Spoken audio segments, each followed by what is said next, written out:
So tip number 3 is going to be upgrading weapons and level changing. When you go through the stages, there will be NPCs you can save, and upon the AV descending back into the nether, will drop you a random weapon.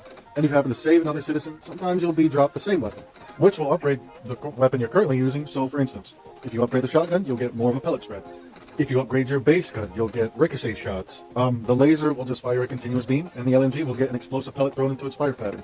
You know, it's just upgrading the weapon that you best play with and that best suits the situation you're dealing with.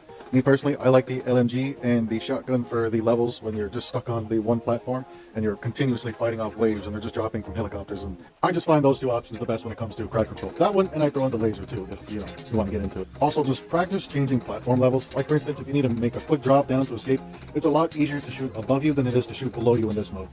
And also there's this little trick I do where I jump and I fire in the direction that the enemy is. Like if he's on like a higher platform, I won't jump on that platform. I'll just jump, shoot, so the bullets or the pellets, whatever, go towards the direction the enemy's in, takes them out before I even get there, and I'm just limiting my my chances of losing life basically.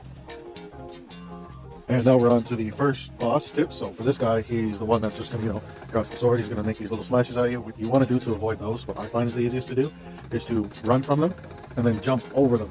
And I don't know, I find like that gives you a little bit of extra like movement, or it's a little more forgiving anyway. And generally just, try and figure out his timing when he's gonna come back onto the screen, and just make sure you're upgrading your weapons, you're getting the power-ups when they come by you, and it's going to be the bosses, I think, that are going to be the hardest thing once you master the levels, because you only get to fight the bosses once in your runs, but you get to go through like waves of goons, no problem. So like generally, just, pick a side of the screen and, just practice firing from there. If it's easier for you to crouch and shoot them, I recommend doing that. But if you can just pick a side of the screen and, just wait for him to come back around, light him up, and he jump again, and run and jump. And then that's the first boss.